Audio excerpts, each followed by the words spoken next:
following program is brought to you by the Internet Broadcasting Organization.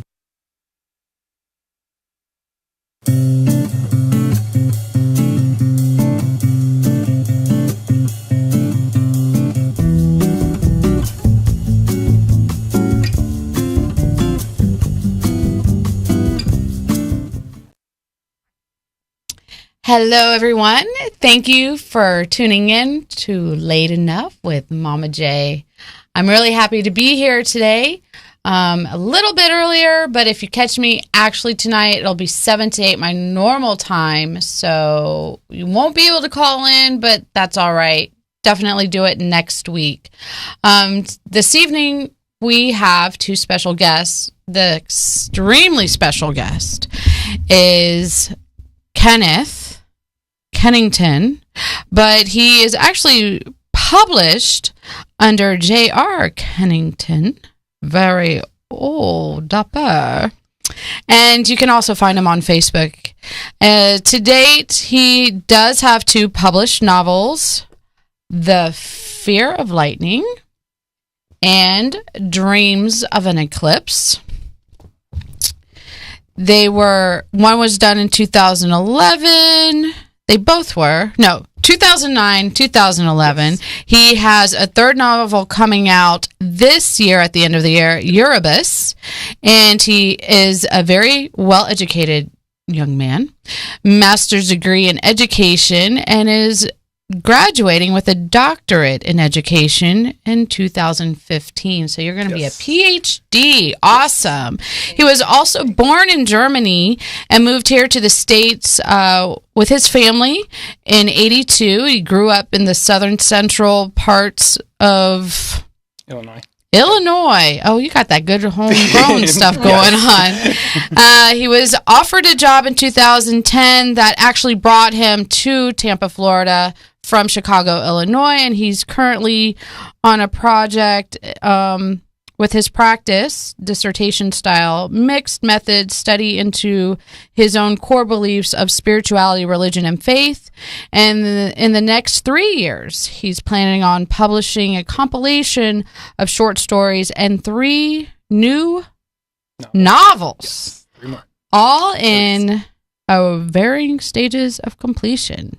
So, welcome. Thank you. Thank you. It's good to be here. So, is this your first time?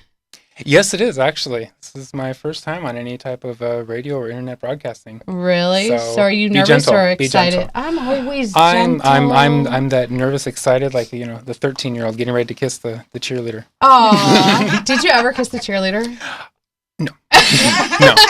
I was more interested in what they were wearing and why it just didn't work. No. Really? Yeah. The short skirts. I'm just like, no, just it's not attractive. No, sweetie, no, that color is so not you. I kind of knew even back then. Awesome. Fantastic.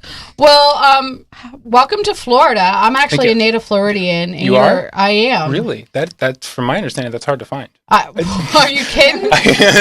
You too? This is my co-hostess, Momma K. She's also here today as another special guest. She's the one that made sure that there was plenty of native Floridians born. Oh, good. Yeah. Yes. I think I know 2 people that are native to Florida. You know us now. You'll meet the whole family. There'll be 5 more. Yeah. I'm looking forward to it. But at any rate, so you wrote these books, The Fear of Lightning and The Dreams of an Eclipse. Just a little something I threw together one day. One day. These are books that are 358. That's amazing. What? This one is 138,000 words. This one was, I think, topped out at 143,000 words. And the one Erebus that I'm just finishing up right now is sitting at like 147,000 words. So it's going to be longer than those 2. Do you actually count every word? Microsoft Word counts them for me. Really? Yes. Okay, I'll have to get that one when I decide to write a book. I'm still working on that one. But at any rate, what made you decide to become an author, even though you're in school for you have your master's in education and you're working on your doctorate and everything, but it seems like you really have a talent for the writing So what's spun of that, darling? Well, honestly, getting my doctorate degree was just a personal goal. It's just something that I wanted to do, and I just set out to do it. Just like when I published The Fear of Lightning, I wrote it and published it because I wanted to. It was just a personal goal. It wasn't, I want to be a rich, famous author someday. I just wanted to do it. I've always, ever since I was a little kid, I've always kind of wrote just randomly here and there, short stories and stuff. And my dad likes to remind me when I was a little kid, some of the things that I would do that I would choose to forget. Of course, that's what we do. That's what parents are here to remind us of the things that we don't. But they're so thrilling. But I think I was about maybe a monkey. I think it was about 9 or 10 years old, and I don't know why I did it, but I did it, and I wrote these little plays. And I built a little theater in my bedroom out of these shelves, and I wrote little tickets, and I made the little whatever you call them, the little brochures and everything. The playbills? The playbills, thank you. Yeah. And I gave them to my parents, and I gave them the tickets and everything, and I said, it starts at this time, don't be late. And I had a little theater set up and everything, and I performed these little plays for them. And my dad likes to remind me every once in a while when I talk to him about that. That's amazing. So that whole artistic side, it's always been there. And it wasn't until, I don't know, I was in my early 20s when I really started kind of formalizing these stories and stuff, and just really. And this was the first novel that I ever wrote. I mean, honestly, most everything else beyond that was just like short stories and stuff that I had to write for school. Right. But this one, it started out as a short story. And this, believe it or not, this version here is actually the third version of this story. And this version here is actually a side story of the original version. Well, so you have a lot of intertwining stories that you start off with, and then it leads you to something else. Yep. Is that a reflection of the certain elements of yourself as you're going through your journey in life and everything? Like, do you write your stories based upon certain factors of yourself, and then you put it in your stories in a certain degree? That's a great question. And the honest answer when I write these is no. When I write my books and stuff, I just write them. I usually have like an idea or a forethought that I want to go with, but I'll develop the characters and I'll have the story idea. And like with The Fear of Lightning, the whole premise of the two boys and the brothers and the family and everything, it really started out as, like I said, as a side story from the original one, and that was with Chad driving off to California, living out of his car, and that's just how it started. And Chad really, once I got that story going and that storyline and that character started developing, he kind of told me basically what's going to happen.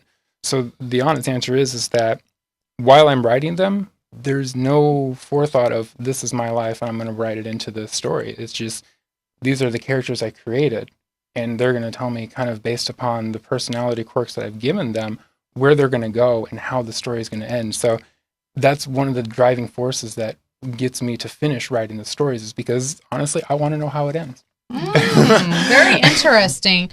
I wonder about this because I have personally at times in my life, I write more prose and poetry and stuff like that, and I've wanted to put out books myself, but I find it so fascinating with writers, authors like yourself that put out a whole freaking book. And there's like this amazing story, and it almost feels like you're creating it from a real person perspective when you have your dates in here and the locations and the way that you write is so specific and has so much detail. How in the world does your mind work like that? That is, my mind is an interesting place, and I have a good. No, really, I have a lot of people that ask what. That used to be my Mutti growing up. Mutti, that's German from mother, and that used to be one of her favorite questions that she would ask me. What are you thinking? She'll still ask me to this day. She'll ask me, so what are you, what are you, what? I used to think she was crazy growing up, honestly, because there were so many times that she would just be so mad, or so she'd be like,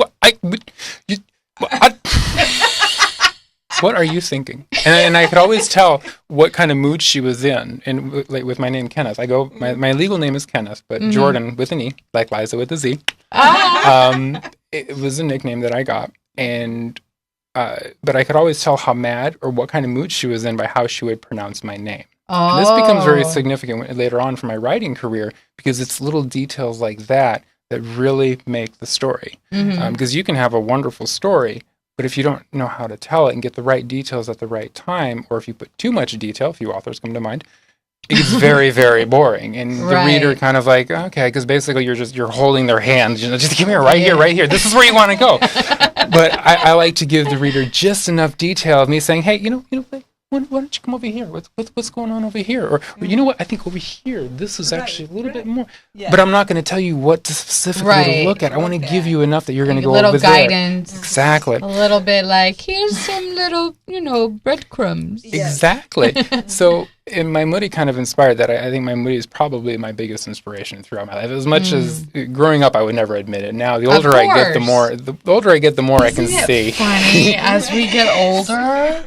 That we start to give more. Our parents. I know, right? But not only that, but we start to give more credit to our parents. I know, and that's something I don't like to do. Yeah, I don't know. I'm like, no, I will never admit it to her. Although I'm sure she's watching this, now she knows. Moody, he's admitting it all to you now, darling. But so with my name, because she was also really upset when I started going by Jordan, but I've only recently dropped it, so it is a bit confusing to some people now. Because my friend Crystal's like, I'm not calling you Kenneth, you're Jordan. You don't look like a Kenneth, which is ironic because my Moody always says, if I wanted your name to be Jordan, I would have named you Jordan, but you're not Jordan. You don't look like a Jordan. It's Kenneth.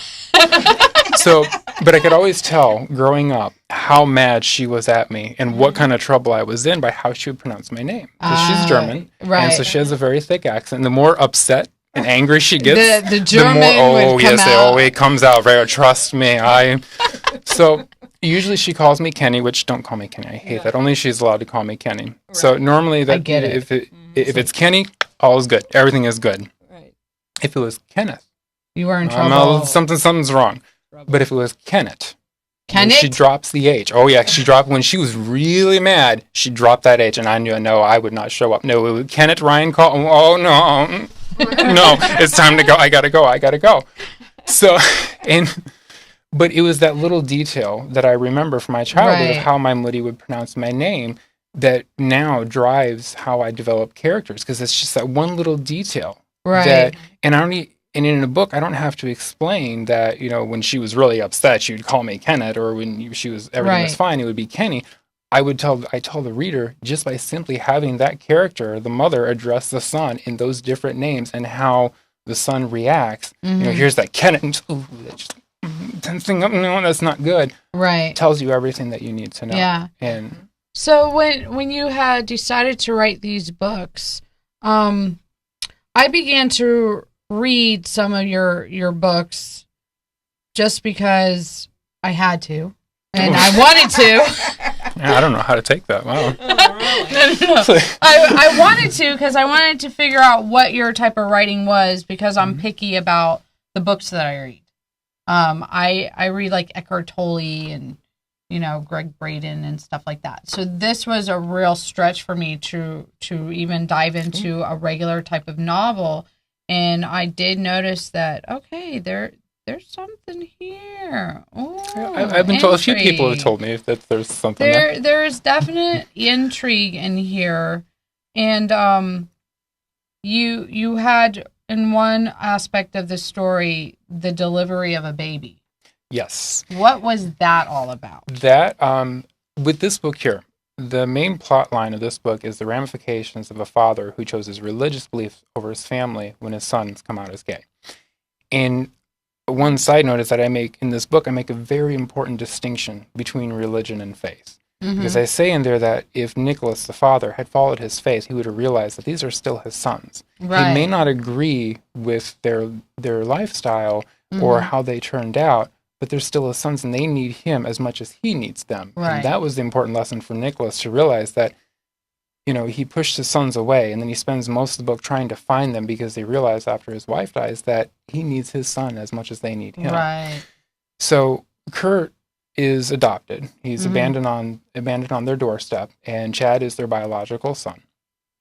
And I had to make a very important distinction between Chad and Kurt, because part of Kurt's character development is he has a lot of inner turmoil about being abandoned and about who he is and not fitting in. And that's kind of his driving force throughout the book, is that he doesn't fit in. He doesn't know where he belongs.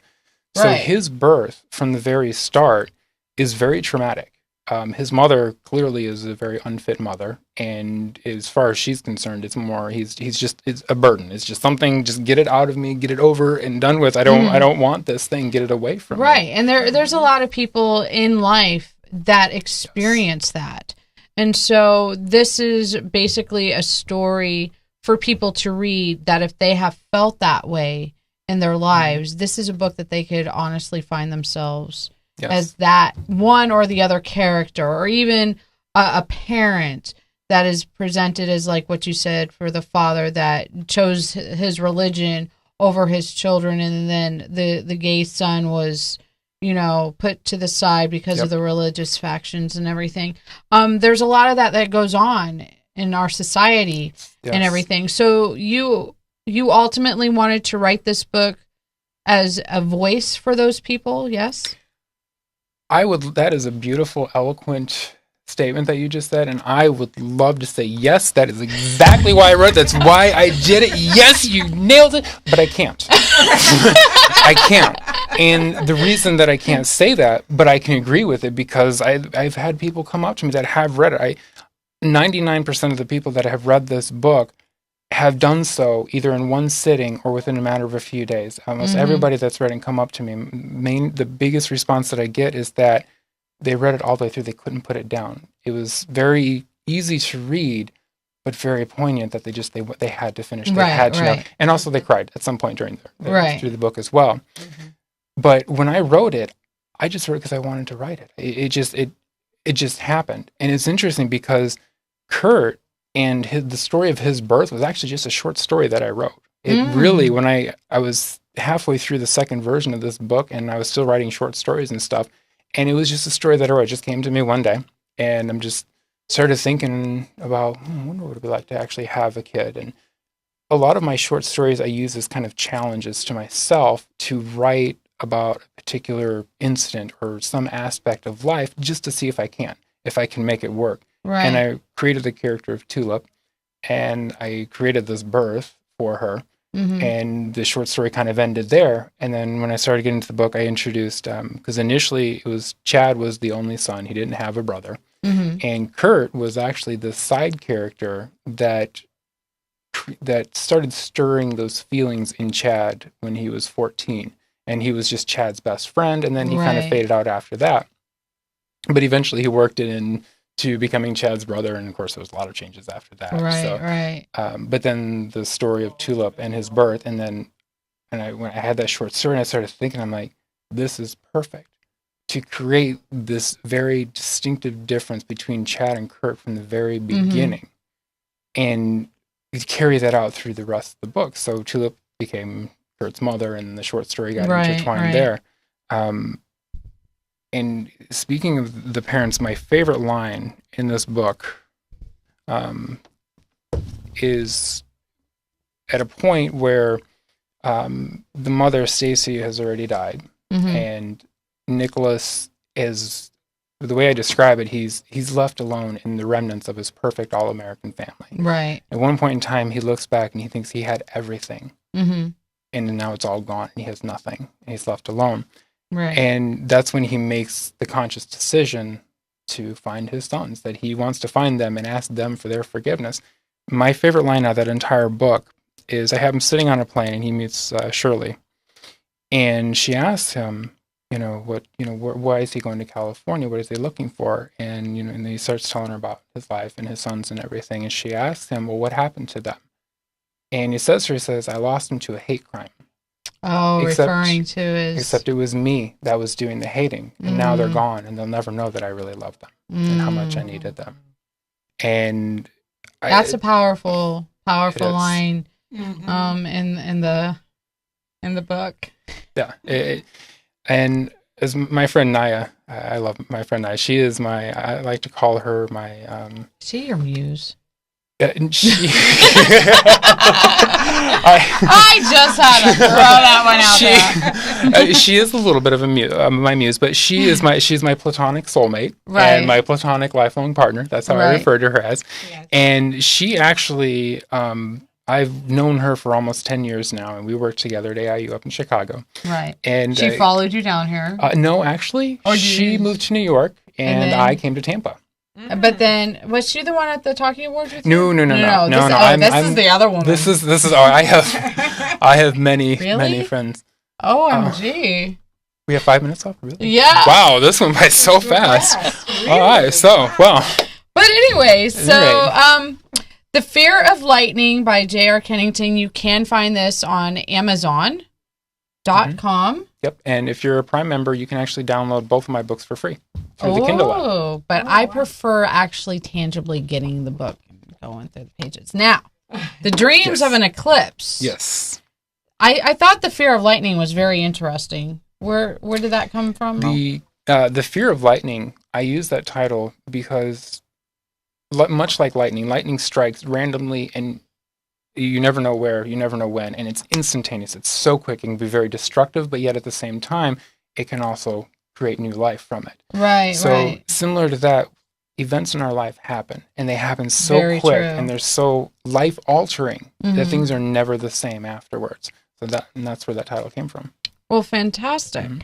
Now, Dreams of an Eclipse. I Yes. started this Bugatti, and in 1931 France. Bugatti. Yes. And I'm like, oh, what kind of car is that? And It's a very old sports car. I really like the idea that you put it in France. Yeah, and It's a Type 55 Sportster. yes. Rubber-clad wire wheels grip the road angrily as it turns the corner. Ah, can you see it?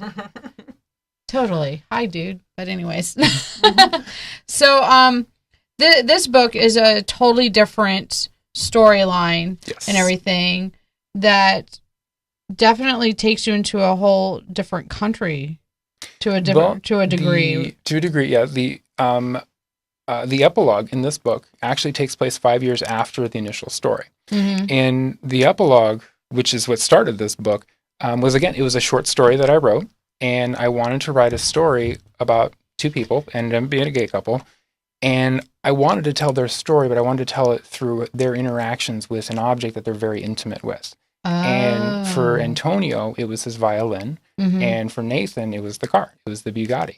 Gotcha. And so that short story takes place, but they never speak. They talk through Nathan talks through his car and Antonio talks through the violin, and that's how their emotions and everything come through. And the heart of the story really is about Antonio, and Mhm. it's about him accepting himself for who he is. In the beginning, he tries to live up to all these social stereotypes and these cultural expectations. His father is gone, and it's up to him to take care of his mother and his sister and provide for Mhm. them in any way that he can. And his parents are from Spain. They came fresh off the boat and immigrated to the States. And so those cultural expectations are held to Antonio, and he feels that he has to live up to them. And to be gay is Right. it's not even going to happen. So he's 27 at the point that the book takes place. His mother owns a flower shop, and he works there with her, Mhm. but that's not enough to support the family. So on the other side, he has male clientele, but he doesn't acknowledge that even to himself. He goes He's there. in a certain level of denial and everything. Yep. So, with these books being written with Mm-hmm. the homosexuality, the gay aspect of it, you yourself have come out openly, Oh yes, and currently accepting applications. all right, yes, let's get him a hookup, a long-term hookup. But anyway, Please, ideally, yes. yeah, because you strike me as a relationship type. A little bit, I've been told. Yeah. Yeah. But so are any of these elements that you're speaking of based upon what you've written in these books? Were those anything of what you had to personally deal with coming from your German background, if you had a certain religious background, or were you more open?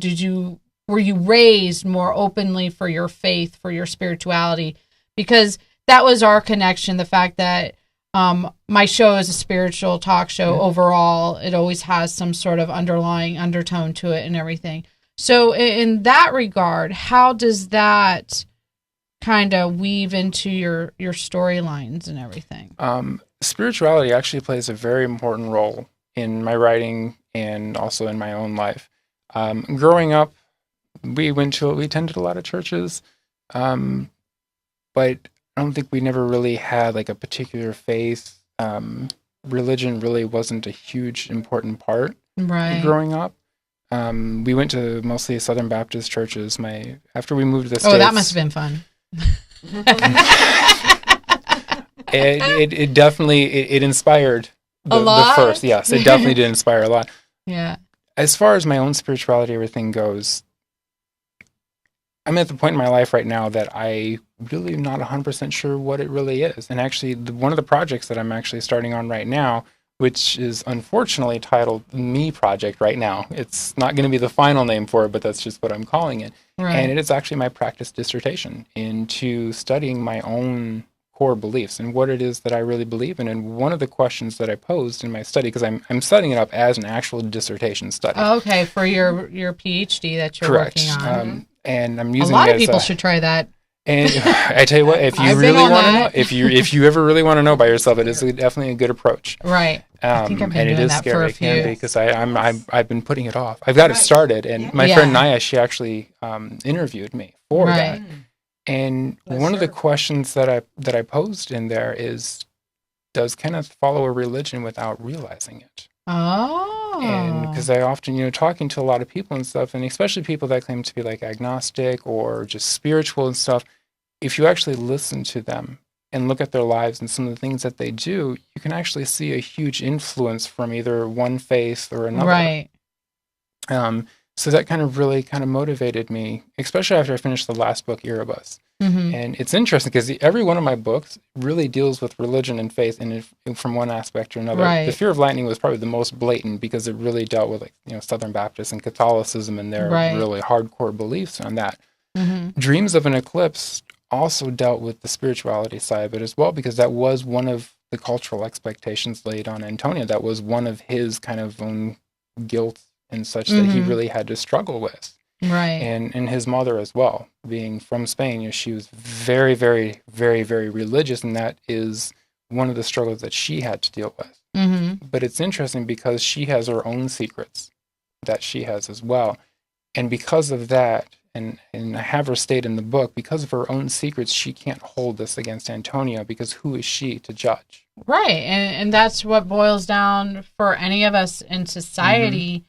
Who are any of us to judge another person? That is why it's very important when we share our stories, we have the compassion within ourselves to accept who we are, forgive who we have been, and then we're able to do that for other people as well. And that's how we can really make a divine connection with people and everything. And I find that it's really amazing that you can write all these thick books, and that you have all these books that you're going to be writing and coming out with, and everybody can go to your website. Yes, jrkennington.com. jrkennington.com. He's also on Facebook under Jordan Kennington. Correct, Jordan with an E. And something with Liza with an A. Yep, it's Jordan with an E, like Liza with a Z.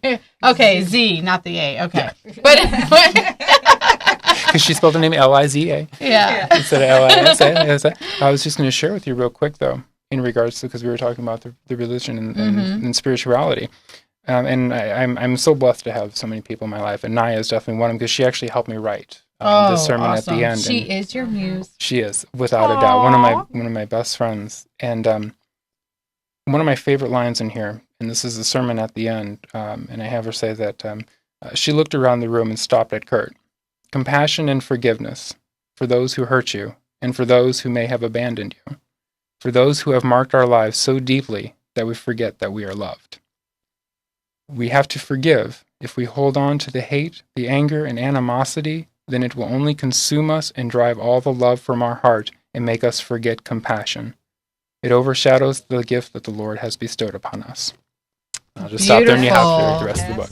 Thank you. Beautiful, beautiful words. I definitely encourage all of you to go to Amazon.com and get copies of both of his books. Read them, especially if for whatever reason you are somebody that you're dealing with homosexuality or coming to terms with it or anything like that, and you're having a hard time with letting your parents know or your loved ones or even within yourself. I encourage you get these books, because these books here might actually be able to talk to you and help you find that confidence that you need to accept yourself and everything else. And I definitely am looking forward to continuing our growing friendship. I look forward to it as well. If I can contribute to your raising up, because I've come to realize and come to the conclusion that in our society, and I was on my soapbox earlier today on my other show, that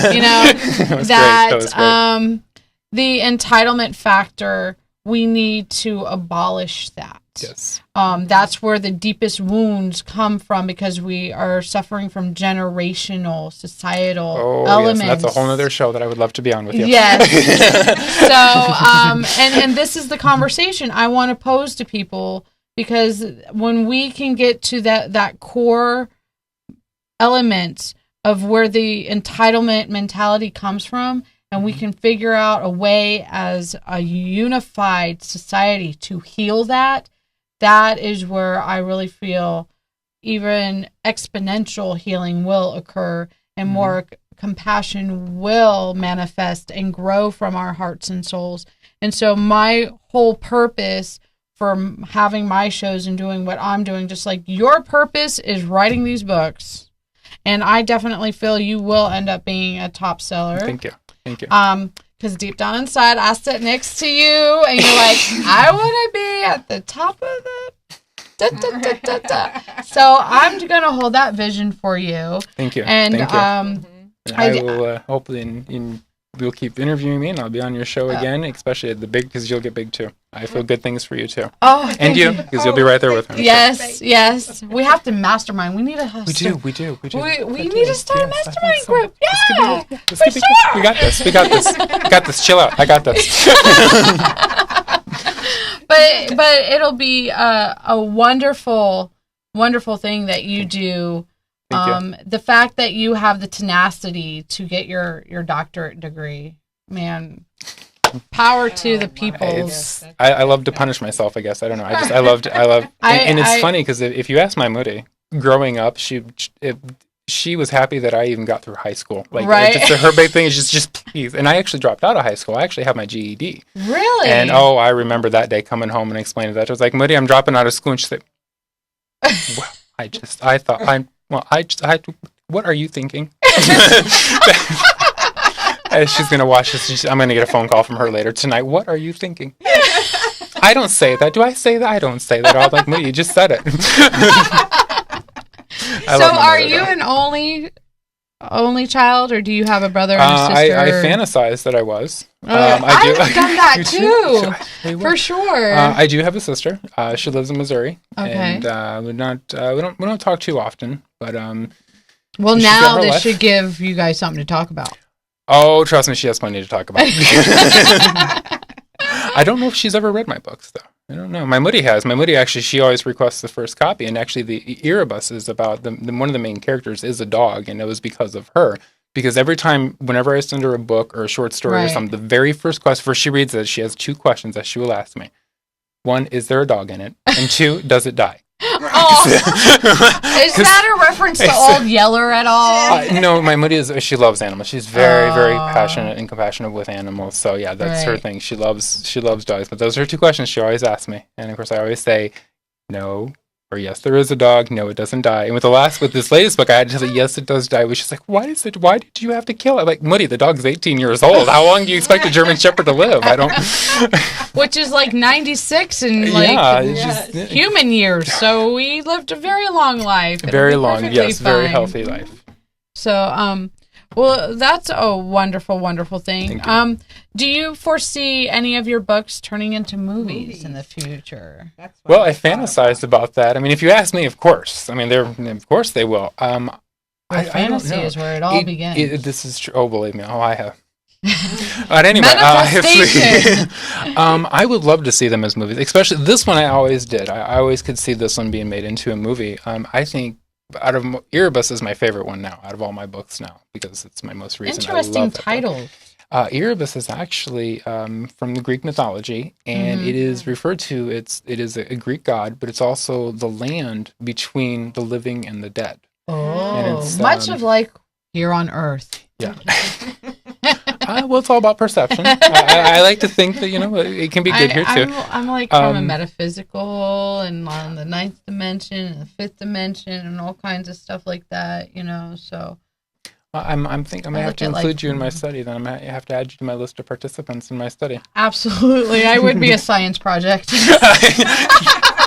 I think we all are, and that's one of the things that motivates me. Actually, is that I don't have like one person that I ever really was like, oh, that's my hero, that's my aspiring. I get it. Really, because that was going to be my question. Who's your hero? I have No. People on a daily basis that I meet inspire me. Everybody from famous people, like obviously like the big like Oprah Winfrey and do you watch Queen Super Soul? Latifah. I love Queen Latifah, by the way. If you're Queen Latifah, if you're watching this, you Facebook him and Twitter. Call me, and become friends. And then you can come on my show too. Yes, absolutely. But she inspired me, especially after I saw Living Out Loud and I heard her sing the jazz numbers. I was never a fan of hers until that day. And then, I know, she's incredible. Absolutely. She really is amazing. And then she came out with the movie Taxi, and I was like, really? Really? That's just unfortunate. But she was in Chicago. Of course she was. I mean, I have everything. I have the recordings. I have the CDs. I have the DVDs. I have the tape. I love. Oh my God! Just that when you do for Mama, that should be your theme song. That should be your theme song. When you're good to Mama, Mama's good to you. Okay, you know what? I think I'll take you up on that offer. See if I can get it without the royalty. That could issues. be. Yeah, that might be. Yeah, royalties. Yeah. You have to watch that. But that I do like that tune. I do too. Oh my goodness. I will just, that song will randomly pop in my head. I have the most inappropriate thoughts, random thoughts that will pop into my head at the most weirdest of times, and it goes back to we can relate. I have those moments myself. This is more my taboo show. That's the show that I need to be on. Yeah, yes. That we can talk about. Because my goodness, I mean that my head and your head, what's going on inside, that's a whole nother show into itself. It is. It truly is. But I know I sent you some really good questions, and I come up with these questions, and then I forget about them, even though I wrote them down. So I'm trying to. Do you have any questions there, Mama Kay? It's interesting you say. Let me just turn my phone back on because my good friend Kim, because I was my phone's gonna. I shut it off for this. Okay, here goes. A good friend of mine, Kim, she was actually the one that was at the Talkie Awards with me. And I told her, I asked her if she would do a practice interview with me so I could get ready for this. And she's really smart, and she has a master's degree, and I think she'd be a psychologist or something, like family counselor. And so we met up last night on the Courtney Campbell, and we were walking along the causeway, and we were just talking for like an hour and a half, and she asked me some of those questions that you sent me. So I have those questions as soon as let me because I was gonna get my phone and look at them and everything. Because I do come up with great questions. You do. I loved your questions were phenomenal. So see, I'm intelligent too, and my PhD is from the University of Hard Knocks Life. I have one of those too. Okay, so. Okay, fantastic. Thank you. I like to be prepared. So, you are. All right. The first one I think we sort of kind of already went on, but what occurred in your life to write the stories you did that inspired the plot and the characters? Just life in general. I get inspired by the most randomest of things, and a lot of my works come from just a random thought will just come into my head and just be out of nowhere. Exactly. That's the best way to describe it. It just explodes from there. Because in one part of the book here with Chad going out to California, living out of his car, I was just driving along the highway one day, and I was living in Chicago, and I saw it, and I saw this abandoned car on the side of the road, and it looked like somebody had been living in it. I'm like, what would it be like to live in your car? I just, and literally, I was just thinking from a logistics perspective, because at that time I had this little '89 Topaz, and I'm 6'5". I'm not short. I'm not a tiny guy, and the Topaz was not a big car. Imagine you living in your car. And that's how that started, because I was thinking the logistics of me trying to live in my car, and I'm like, it's just like, it's not comfortable to drive. So I get inspired on just random people, everyday people will inspire me. And that's why I always tell people when I meet them, and especially my friends and stuff, is like, you never know when you'll be worked into one of my books. When something you say. Is that a warning? Okay. No. To me, if somebody ever writes a book about me, or if I get involved in anything that somebody does, like even being on your show, to me, I consider a huge honor. Because, this is your craft. This is what you love to do, and you're obviously very passionate about. And I love being involved with that. Mm-hmm. Whether it's a songwriter or an artist, whatever it is that I get included, to me, it's an honor and to be part of that, because somehow I have left some type of impression on that person. Obviously after we met, I left an impression on you that you wanted me to be on your show for whatever reason. Oh, absolutely. Wanted to be. Well, I definitely want to help people.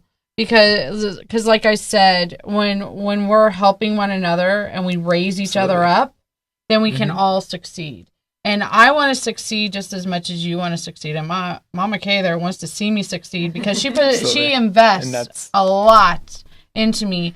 So because of that, I want to make sure I do whatever it takes to raise myself up, so I can raise my mama up too, and then raise up the rest of my family and my children and everybody that's part of my core circle, and all the ones that are outward, because that's how I feel our universes work.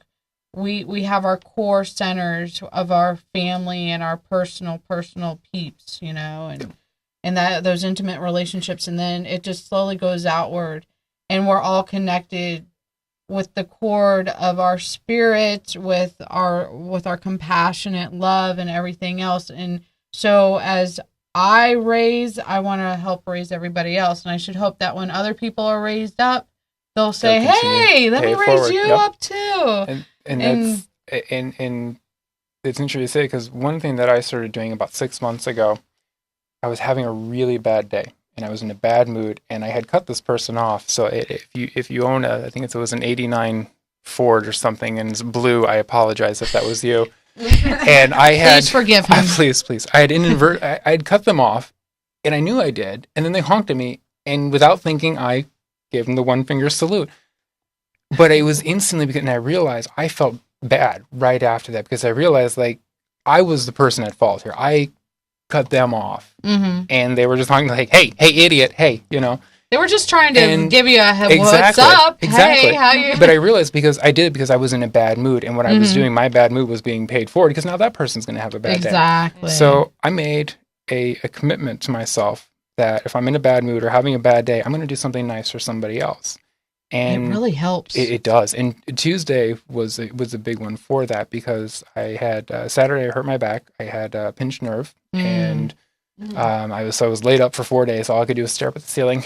I got to know my ceiling fan so well, and it really needs to be cleaned. Did you name him? No, but I was close. Let me tell you what, the blades I did. But Tuesday was the worst. I was in a foul mood. I was just in a really dark place, just not a good place. And I was eating out because I couldn't stand long enough to make myself food. And I went to Denny's and I ordered some food. $2 meal. Well, I wanted eggs. I wanted protein. I wanted meat. I wanted bacon. That's all I wanted. Eggs and bacon.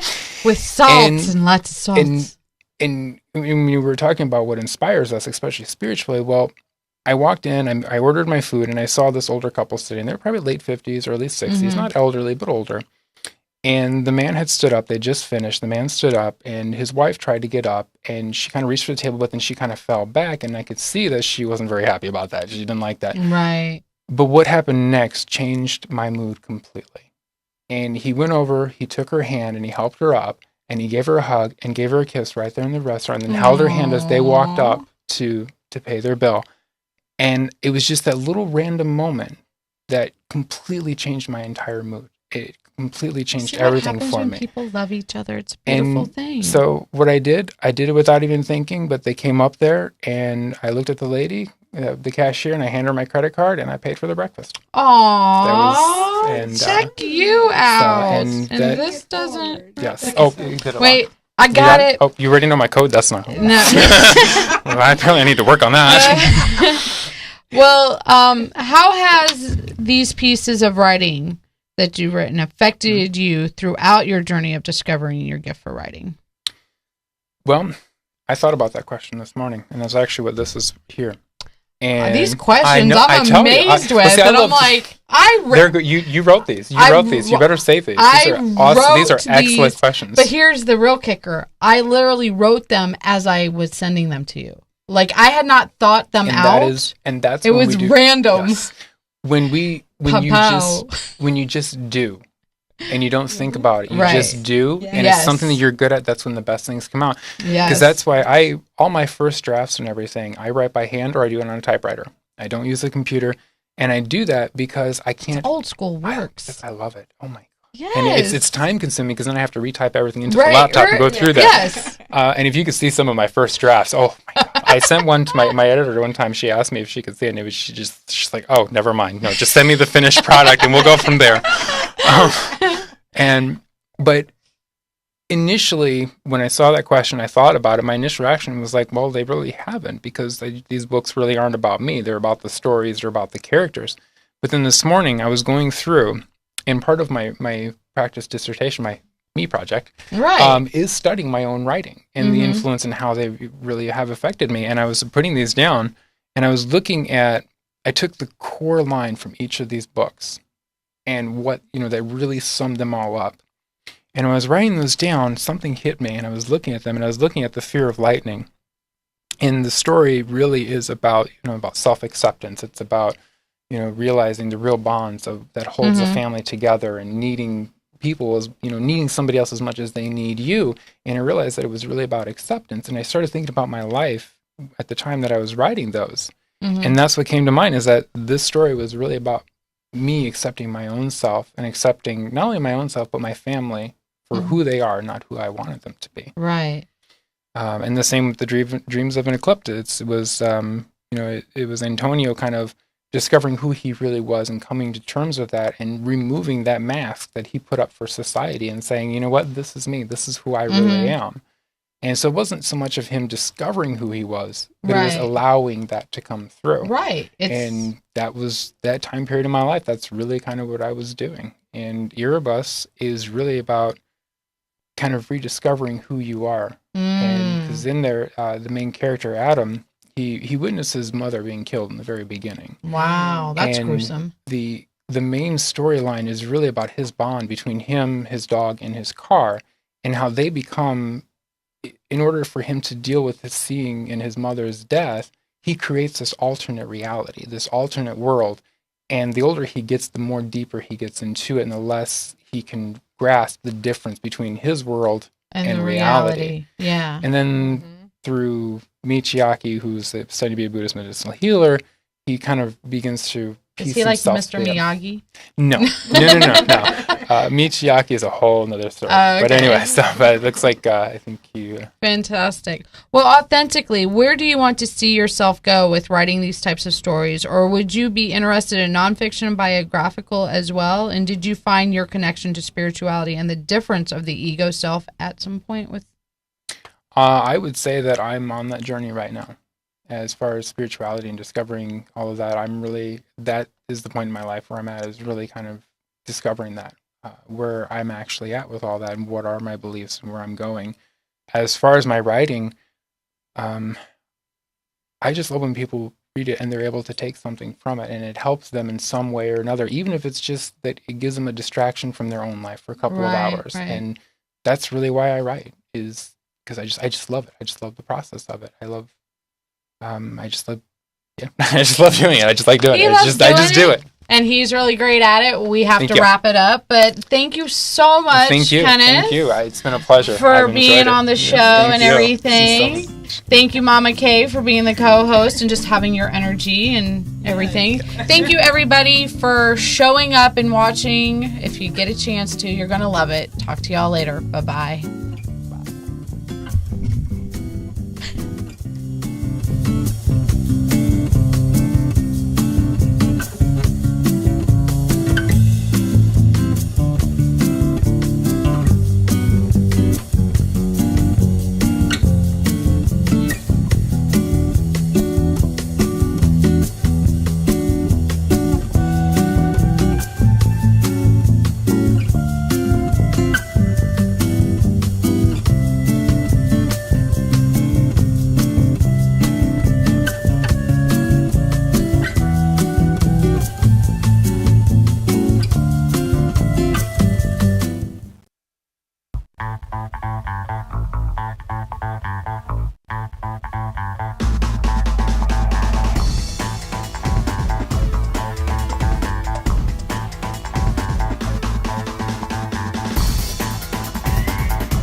This program was brought to you by the Internet Broadcasting Organization, setting the standard for new media broadcasting.